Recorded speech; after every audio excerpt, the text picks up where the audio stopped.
Middle east ഇപ്പോൾ വളരെ അടുത്ത കാലത്തായിട്ട് എഡ്യൂക്കേഷന്റെ ഭയങ്കര ഒരു ഹബ്ബാണ്. ഒരുപാട് ഫോറിൻ യൂണിവേഴ്സിറ്റികൾ പിന്നെ മിഡിൽ ഈസ്റ്റിലേക്ക് വരുന്നുണ്ട്. ഖത്തർ ഫൗണ്ടേഷൻ്റെതാണ് എഡ്യൂക്കേഷൻ സിറ്റി എന്ന് പറയുന്ന വലിയൊരു കോമ്പൗണ്ട്. അതിനകത്ത് ഏകദേശം 9 യൂണിവേഴ്സിറ്റികൾ, ടോട്ടൽ 9 യൂണിവേഴ്സിറ്റി. അതിൽ ഖത്തറിന്റെ ഓൺ യൂണിവേഴ്സിറ്റിയാണ് ഹമ്മദ് ബിൻ ഖലീഫ യൂണിവേഴ്സിറ്റി.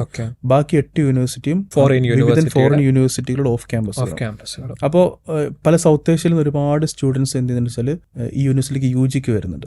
ഇപ്പോൾ ജോർജ് ടൗണിലേക്ക് ഫോറിൻ സ്റ്റഡീസ് പഠിക്കാൻ, ടെക്സസിലേക്ക് പെട്രോളിയം എഞ്ചിനീയറിംഗ് ഒക്കെ പഠിക്കാൻ വരുന്നവർ, കാർണിഗി മെലണിലേക്ക് IT പഠിക്കാൻ വരുന്നവർ, വെയിൽ കോർണറിലേക്ക് മെഡിസിൻ പഠിക്കാൻ വരുന്നവർ, വിർജീനിയ കോമൺവെൽത്ത് യൂണിവേഴ്സിറ്റിയിലേക്ക് ഫൈൻ ആർട്സ് പഠിക്കാൻ വരുന്നവർ, അങ്ങനത്തെ വ്യത്യസ്തമായ നിങ്ങളുടെ എഡ്യൂക്കേഷൻ സിറ്റിയിലുള്ള യൂണിവേഴ്സിറ്റികളാണ്. പക്ഷെ മിഡിൽ ഈസ്റ്റ് നമ്മൾ ഇപ്പോഴും ശ്രദ്ധിക്കാത്ത നമ്മൾ ആളുകൾ മീൻസ് ഒരു യൂറോപ്യൻ യൂണിവേഴ്സിറ്റിയിലേക്ക് പോകുന്നതിനേക്കാളും ഒന്ന് ടാക്സ് ഇല്ല, പിന്നെ ഭയങ്കര സെക്യൂരിറ്റിയാണ്, കൾച്ചറൽ ഷോക്ക് അത്ര കൂടുതൽ നമുക്ക് ഭയങ്കര റിലേറ്റ് ചെയ്യാൻ പറ്റിയ കൾച്ചറൽ ഒരു സാധനങ്ങളൊക്കെ അവിടെ ഉള്ളത്. അതേസമയം തന്നെ നല്ല ഫണ്ടിങ് ഉണ്ട്.